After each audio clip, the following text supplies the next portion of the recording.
Hi friends, ভারতীয় রান্নাঘর cooking চ্যানেলে আপনাদের সবাইকে স্বাগত। আশা করি আমার পরিবারের সকল সদস্য ভালো আছেন, সুস্থ আছেন। আর আজকে কিন্তু নিয়ে চলে এসেছি খুব সুন্দর একটা রেসিপিটা কী সেটা আপনাদের একটু পরে জানাচ্ছি। আর ভিডিওটা সম্পূর্ণ দেখার জন্য একান্ত অনুরোধ রইল আপনাদের কাছে। আর আজকে নিয়ে চলে এসেছি কিন্তু একটা নতুন রেসিপি, যেটা বলে বিহারি চিকেন কারি বা দেহাতি স্টাইলে চিকেন কারি। সেই চিকেন কারি আজকে আপনাদের বানিয়ে দেখাবো। তো রেসিপিটা কীভাবে বানাচ্ছি সেটা সম্পূর্ণটা আপনাদের সঙ্গে তুলে ধরবো। আশা করি আপনারা পুরো ভিডিওটা স্কিপ না করে দেখবেন। তো আজকের ভিডিও চলুন এখান থেকে শুরু করি। তো বিহারি স্টাইল চিকেন রেসিপিটা যে বানাবো আজকে বন্ধুরা, তার জন্য প্রথমে কড়াই চাপিয়ে নিয়েছি। আর এখন গ্যাসের ওভেনটা জ্বালিয়ে দেবো আমি।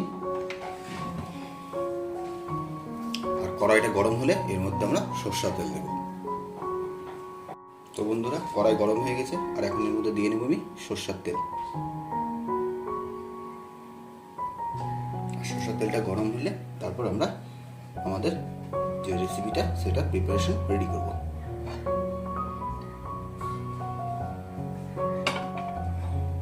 তেল গরম হয়ে গেছে বন্ধুরা, আর এখন দিয়ে নেব কয়েকটা গোটা মশলার মধ্যে। প্রথমে দিয়ে নিচ্ছি এক টুকরো দারচিনি, তারপর দিয়ে দেবো 3টা গোটা এলাচ, একটা তেজপাতা, 4টা শুকনো লঙ্কা আর 1 চামচ গোটা জিরা। তার সাথে দিয়ে নেব এখানে 8 থেকে 9 কোয়া রসুন,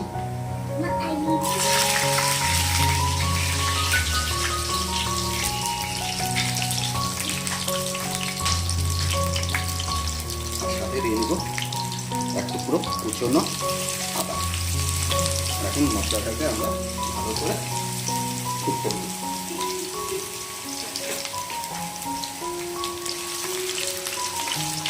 মশলাগুলো ভালো করে কিন্তু ভাজা হয়ে গেছে বন্ধুরা।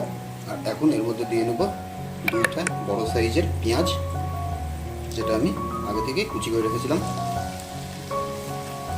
আর এখানে কিন্তু বন্ধুরা যেহেতু দই, ক্রিম, টমেটো এগুলো ব্যবহার হবে না, তাই পেঁয়াজ একটু বেশি লাগবে। আর বন্ধুরা, পেঁয়াজগুলো কিন্তু খুব ভালো মতো আমাদের ভেজে নিতে হবে এখানে। আর খুব ভালো করে যাতে পেঁয়াজগুলো ভাজা হয়ে যায়, সেই জন্য আমি পেঁয়াজটা কিন্তু 5 থেকে 7 মিনিটের জন্য ঢাকা দিয়ে দেবো।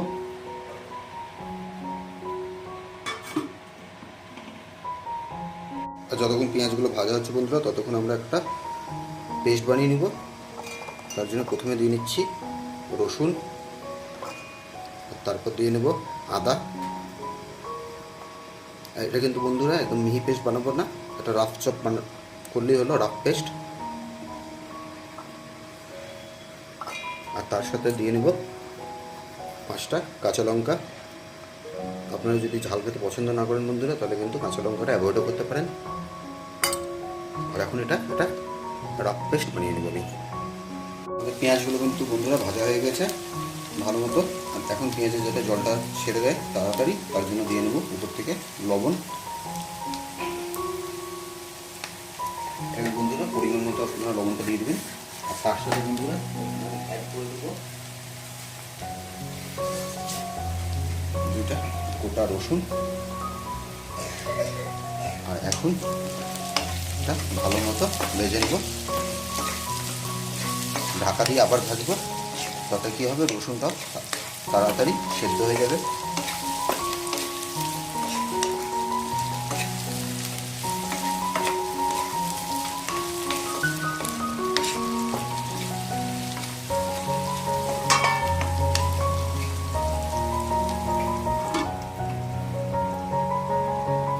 তো আমাদের আদা, রসুন আর কাঁচা লঙ্কার রাফ পেস্টটা কিন্তু তৈরি হয়ে গেছে। আর এখন এর মধ্যে অ্যাড করে নেব কালারের জন্য হলুদ,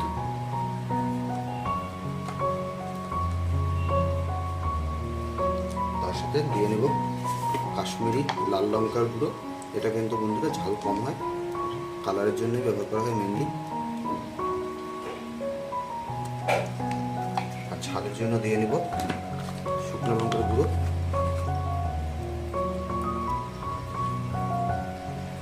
তার সাথে দিয়ে নেব 2 চামচ ধনে গুঁড়ো। আর দিয়ে নেব জিরার গুঁড়ো 1 চামচ। এখন এটা মধ্যে জল অ্যাড করে দেবো যাতে মশলাটা ভালো মতো ফুলে উঠে।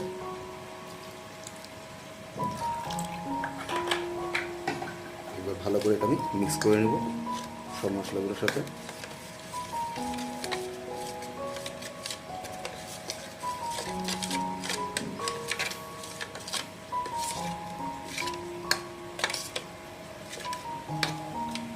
আমাদের যে পেঁয়াজ সেটা কিন্তু 70% ভাজা হয়ে গেছে। আর এখন এর মধ্যে আমি অ্যাড করে নেব চিকেনগুলো। আমি বাজার থেকে 750 গ্রাম চিকেন আগে থেকেই এনে ধুয়ে রেখেছিলাম,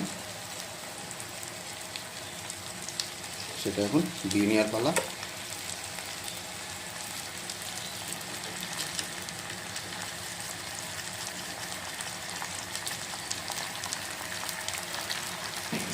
আর এখন চিকেনটা ভালো মতো পেঁয়াজ আর যে গোটা মশলা ছিল তার সাথে মিলিয়ে নেওয়ার পালা।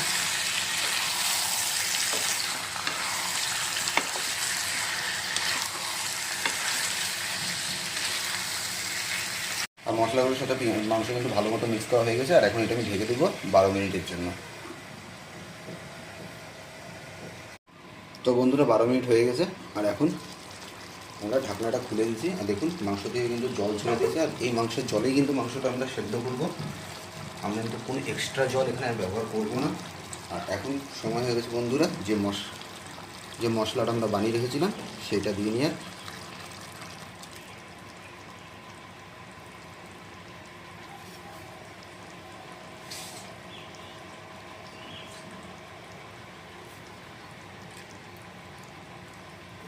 কাঁচা লঙ্কা দিয়ে বা মাংস রান্না করে দেখুন বন্ধুরা খুবই টেস্ট হয়। আর এখন মশলাগুলোর সাথে মাংসটা ভালো করে একবার মিক্স করে নেব।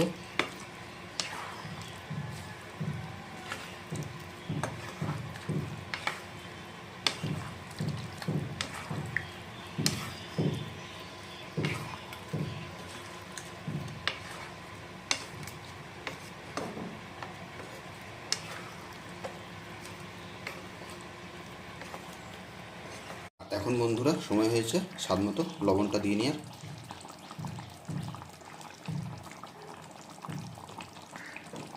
লবণটা একবার ভালো করে মিলিয়ে নেব আমি। আর এখন এই অবস্থায় বন্ধুরা আমরা 15 মিনিটের জন্য মাংসটা আবার ঢাকা দিয়ে দেবো। আর মাঝে মাঝে কিন্তু ঢাকনা খুলে একবার করে নাড়িয়ে নেব। আর এই অবস্থায় আপনারা গ্যাসের ফ্লেমটা মিডিয়াম করে দেবেন। তো আমাদের 15 মিনিট হয়ে গেছে বন্ধুরা। আর এখন আমরা চিকেনটা খুলে নিয়েছি। আর দেখুন চিকেনের কিন্তু কালারটা খুব সুন্দরই এসছে।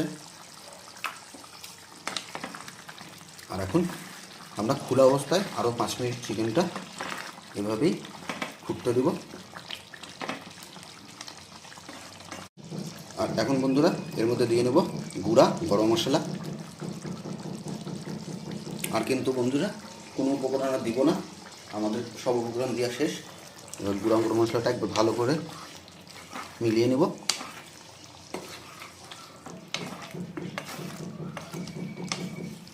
আর আমাদের চিকেন কিন্তু সুপার সফট হয়ে গেছে। আর দেখতেছেন কালার খুব সুন্দর এসছে।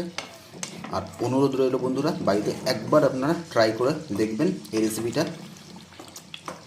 আর যদি আমাদের ভিডিওটা ভালো লেগে থাকে আপনাদের তাহলে লাইক করে দিন, কমেন্ট করে জানাবেন আজকের ভিডিও কেমন লাগলো। আর যদি কোনো নতুন বন্ধু চ্যানেলে এসে থাকেন তো আমাদের পাশে থেকে আমাদের পরিবারে যুক্ত হয়ে আমাদের সাহায্য করুন। তো চলুন দেখতে থাকুন, খুব তাড়াতাড়ি নতুন ব্লগ নিয়ে আসতেছি। তো চলুন আজকের জন্য টাটা।